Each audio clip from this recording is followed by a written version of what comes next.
그 다수의 간부들이 처형을 당했다고 들었습니다. 그 간부들 처형하는 일상화되고 있어요. 김정은 집권 5년간의 실정백서라는 책자가 있어요. 340여 명의 간부를 처형했다고 나와 있어요. 공포 정치를 하고 있다.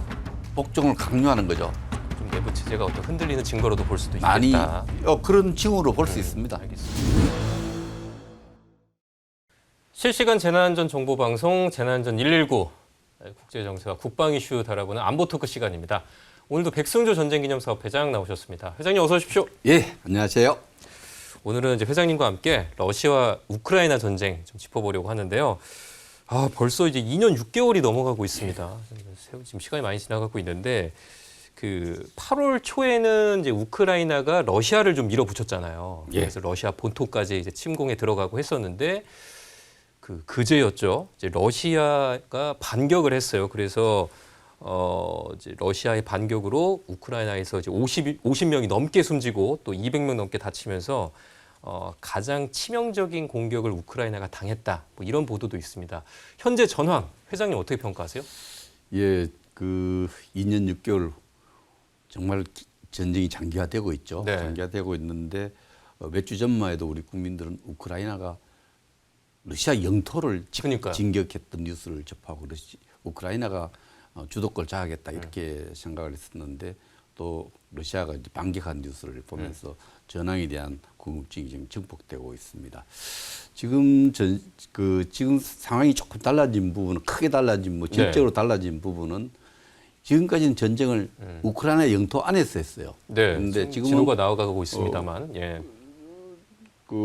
지금 러시아가 지금 쿠르스크 주를 그래서 진격을 했죠. 네. 진격인데 저 지역은 좀 특징이 네. 군사적으로는 크게 중요성은 떨어지면서 인구도 많지 않아요. 저 주에 살고 있는 인구가 43만 명 정도에 불과한데 군사적으로 덜 중요하지만 상징적으로 러시아 본토가 이제 우크라이나 군이 점령한 그런 상황이 되죠. 네네. 그런데 이걸 만약에 정전 협상이 진행되면은 동부 지역에 우크라이나가 빼앗긴 러시아가 점령한 지역과 또 교환을 같이 전략적 가치, 협상의 가치가 있다고 굉장히 높게 평가되는데 다른 변수가 생겼어요.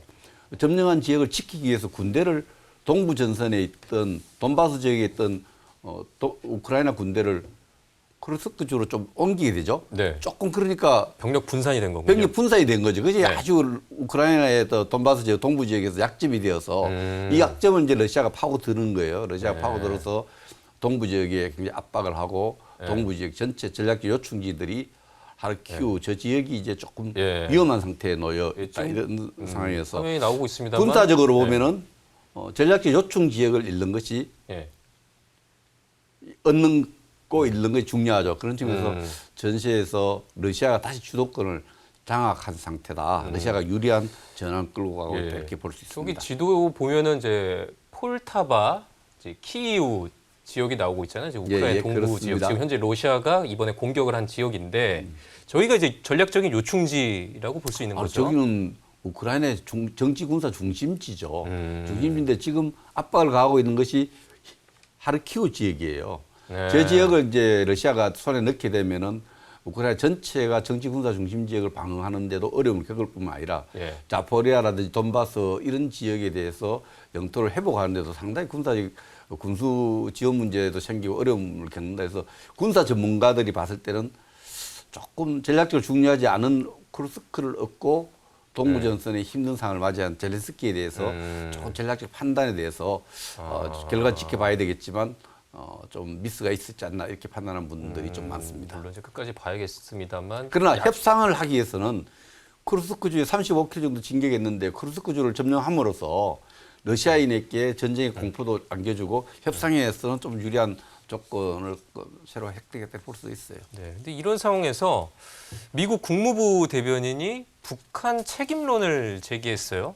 그러니까 북한이 러시아에 이제 무기 같은 걸 지원하니까 그게 영향을 끼치고 있다 이런 얘기인데. 격하게 미 국무부 대변인도 그렇지만 미 국방부 대변인이 격하게 표현했어요. 북한을 딱 지정해서 러시아의 침략 전쟁의 하나의 공모자다. 커플시트라는 표현을 쓰면서 공모자라는 이런 표현을 썼는데 최근에 우리 군이 갖고 있는 군 관계자 정보에 따르면은 상당히 많은 종류의 방사포, 122mm 방사포, 152mm 방사포, 여기서 100만 발 이상 러시아에 제공한 것 같다. 이 근거 판단 근거는 북한이 나진항에서 예전에 또 러시아로 그 출고된 컨테이너 숫자를 헤아리면 한 2,000개 정도 된다 그래요. 전쟁 네. 중에. 그래서 2002년 이후에 엄청난 양의 군사 물자, 특히 방사포, 또 단거리 미사일, 전차 폭탄 이런 것들이 러시아에 들어갔고 러시아 이것을 장기화되면서 북한 무기를 지금 사용하고 있는 흔적들이 많이 발견되고 있거든요. 그래서 네. 미 국무성은 또 미 국무성 대변인 또 미 국방부 대변인이 침략을 지금 도우는 정부가 같이 공모한 거 아니냐. 이렇게, 공범이다. 공범이다. 그래서 단호한 조치를 취하겠다. 예. 이런 매서운 비판을 하고 있습니다. 그런 표현까지 써가면서 이제 북한과 러시아의 협력에 불쾌한 기색을 보이고 있는데 미국 이제 앞으로 뭐 대선도 남아 있고 한데 어떻게 그 행동을 할 것 같습니까? 참 어려움이 있죠. 이게 유엔 안보리에 비토권이 있어서 네. 유엔 차원에서 북한에 대해서 추가 제재는 사실상 불가능합니다. 러시아가 반대할 것이고 그렇죠, 비토권 그렇죠. 행사할 것이기 때문에 미국은 북한과 북한 지도자에 대해서 단독 제재를 강화할 가능성이 있죠. 이미 해외 자산이 묶여 있지만 네네. 여러 가지 그 북한이 러시아 물자 지원에 대해서 군사 물자 지원에 대해서 미국 단독 또 미국 우방국들을 통해서 개별적인 강도 높은 제재를 할 가능성이 높죠. 그건 가능합니다. 이렇게 어쨌든 북한과 러시아 관계가 긴밀해지고 있는 그런 상황인데 우리도 어떻게 나갈지 그런 전략을 정하는 게 중요하잖아요. 예. 그래서 전쟁기념사업회에서 이제 북러 관계를 주제로 이제 포럼을 이제 열었다고 이제 들었습니다. 어떤 내용의 토론이 있었습니까? 예, 전쟁기념사업회가 제가 취임하고 나서 하고 있는 포럼 중에 하나 그 전쟁기념사업회 전쟁을 예방하고 전쟁의 교훈을 찾아 전쟁을 예방하고 있어서 네. 이런 학술적 노력을 조금 하고 있는데 그것이 나라를 지키는 포럼, 나지포 이렇게 나지포를 이제 분기별로 주제를 정해서 하는데 이번에는 북러 간의 러북 간의 새로운 조약이 체결되고 났는데 이 부분을 좀 전문가들 불러서 한번 따져보는 토론해보는 시간을 가졌는데요.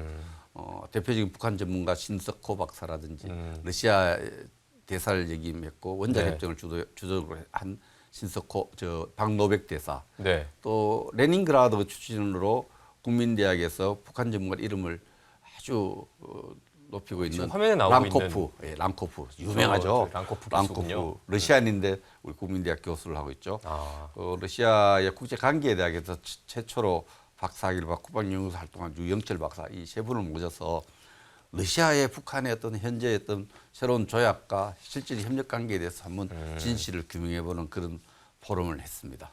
쟁쟁한 분들이 이제 포럼에서 발표를 해주셨는데 그렇다면 이 포럼에서 나왔던 앞으로 북러 관계에 대한 전망 어땠습니까? 그래서 북한과 러시아의 조약이 23개 조약에 대해서 좀 더 정밀한 분석이 필요한데 그 내용으로 봤을 때 일부에서 이야기하는 어떤 자동 개입이라든지 또 이런 여러 가지 군사 협력에 대해서는 우리가 좀 더 지켜봐야 될 부분이 많다 이런 주장이 제기되었고 이 중장기적으로 봤을 때 러시아 북한과의 관계에서 러시아가 북한에 줄 것은 많은데 북한으로부터 얻을 것은 거의 없는 거예요.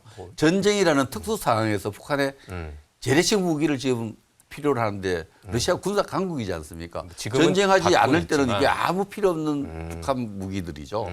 전쟁 활동을 특수한 관계가 만드는 특수한 협력 관계다. 이렇게 해석하기 바쁘고 중장기적으로 우리가 러시아는 한국을 필요로 한다. 네. 지금 푸틴 대통령도 한국을 여러 차례 만나고 여러 대통령 만나고 있는데 그렇죠. 한국에 갖고 있는 여러 가지 러시아가 필요로 하는 그렇죠.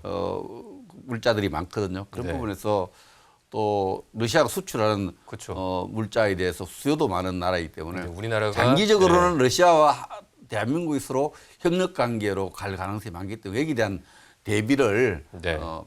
해야 된다. 우크라이나 전쟁이 끝나고 이후에 러시아와 한국 관계를 정상화시키는 노력도 같이 해가야 된다. 이런 주장이 제기됐습니다. 그러니까 러시아 우크라이나 전쟁 그 이후의 관계를 우리가 생각을 해봐야 된다. 예. 알겠습니다.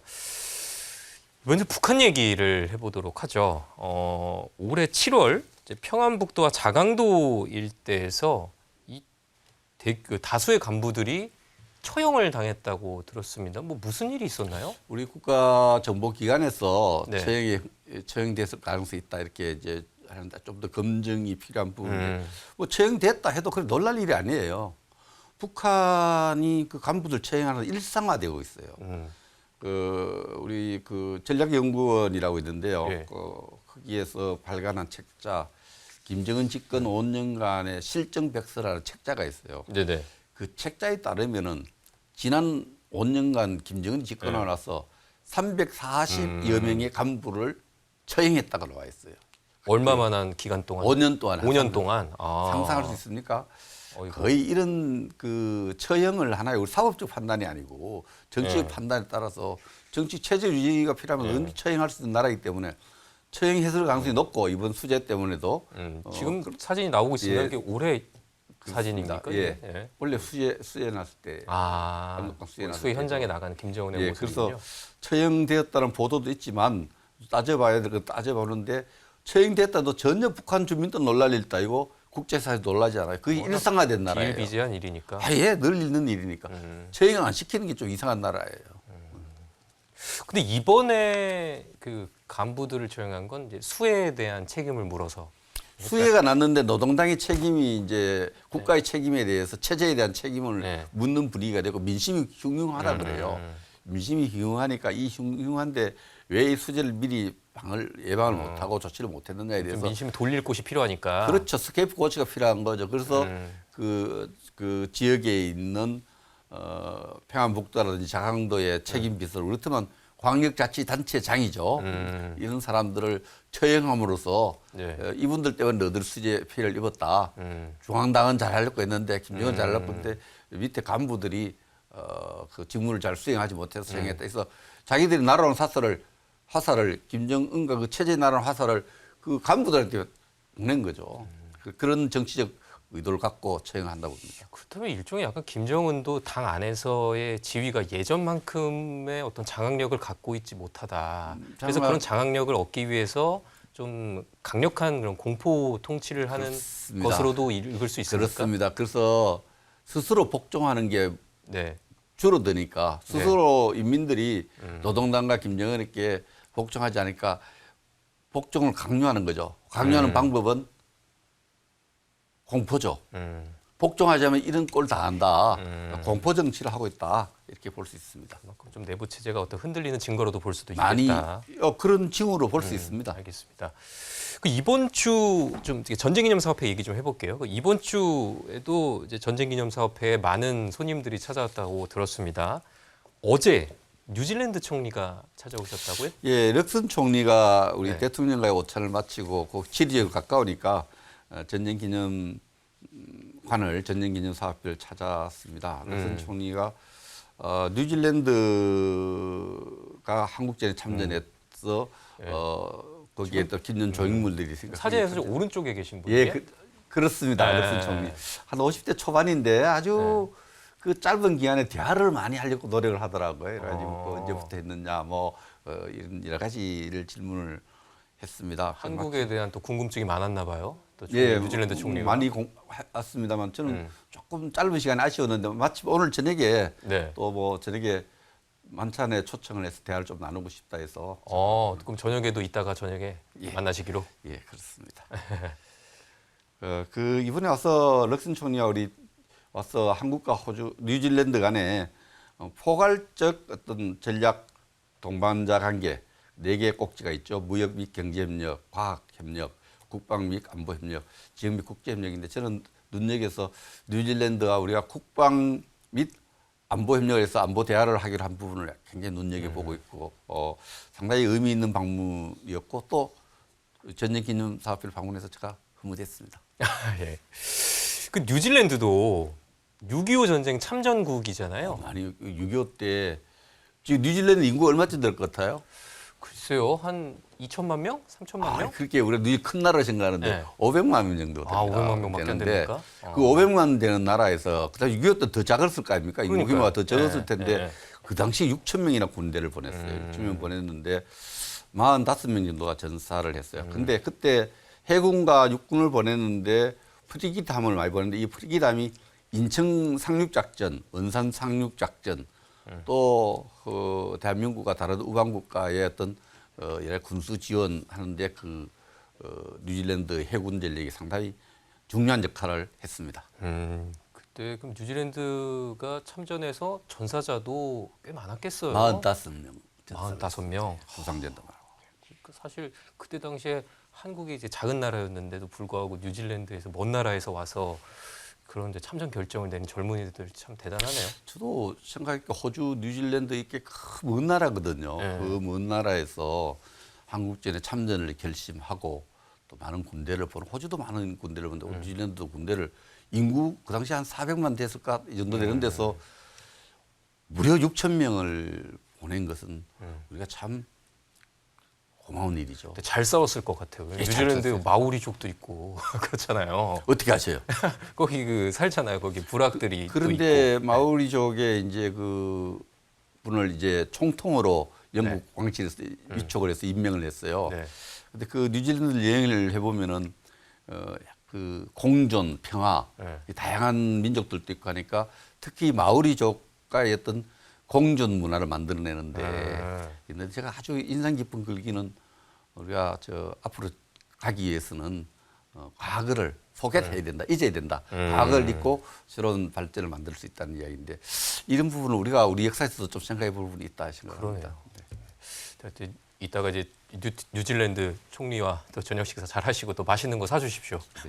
그 다음 얘기로 넘어가려고 하는데 그 이번 주엔 또 그 얼마 전에 그 지난주에 우리가 그 잭리드 상원 의원이 이제 전쟁기념관 찾아와서 했던 이제 이야기도 했었는데 상원 의원들 부인들이 또 전쟁기념관을 방문했다고 들었습니다. 예, 상원 의원 7분 정말 귀하거든요. 대선을 앞두고 미국의 상원, 미국이란 나라는 상원 의원 100명이 미국을 이끌고 간다 이렇게 생각하시면 됩니다. 그 정말 미국의 중요한 분들인데 상원 의원들이 공식적인 활동하는 사이에 그 배우자들이 네. 전쟁 기념관을 참관하고 또 그 꽃을 헌화를 했어요. 그 주별로 이렇게 전사자가 있는데 한 저기 그 미시간주 미군 같은데 예. 그 전사자들 예, 그 있는 6.25 때 데가 전사하신 분들 중마다 이렇게 맹비가 있는데 그 맹비 앞에서 헌화를 하고 국가를 다시 생각하는 모습이 인상적이었어요. 제가 또 그 중에는 그 배우자 중에서는 제가 몇 차례 만난 적이 있던 그 알라스카주의 설리번 상원의원 부인도 있었는데요. 어쨌든 미국의 하여튼 저 중요한 분들이 전쟁기념관에 와서 전쟁기념 왔다는 게 중요한 거 아시죠? 그 배우자들이 헌화하고 그 국가를 위해서 대한민국에서 전사한 분들 앞에서 꽃을 바치고 또 전쟁기념관의 한국 전쟁실 상설 저지관을 이렇게 둘러보는 모습은 굉장히 감동이었습니다. 그래서 다른데 뭐 가고 싶은 데도 많을 거 아니에요. 그러나 그 6.25 때 전사한 분들을 찾아서 저렇게 헌화하는 모습은 가슴 뭉클했습니다. 예, 반응도 좋았을 것 같아요. 그 전쟁기념관이 또 풍경도 좋잖아요. 예, 그럴 이야기 들을 때마다 저 우리 직원들도 정말 멋있거든요. 네. 오면 좀 시설과 풍경이 좋다 그래 뷰가. 그러니까요. 우리 직원들이 정말 요즘 헌신적으로 예. 전쟁기념관이 서비스 기관으로서 맞아요. 예. 좋은 모습 보기 위해서 노력을 많이 합니다. 응원 좀 많이 해주세요. 그러면 이제 또 가을이니까 놀러 가기 좋은 계절 됐으니까 한번 전쟁기념관으로 한번 오신다는 거까지 안 오셨잖아. 빨리 갈게요. 멀리 알겠습니다. 미국에서 저 오고 알겠습니다. 하는데 저 알겠습니다. 한번 오세요. 저희 이제 시청자분들도 이제 전쟁기념관에 놀러 가시면 참 좋을 것 같습니다. 예. 오늘 얘기는 여기까지 듣도록 하겠습니다. 지금까지 백승주 전쟁기념 사업회장이었습니다. 고맙습니다. 예, 감사합니다.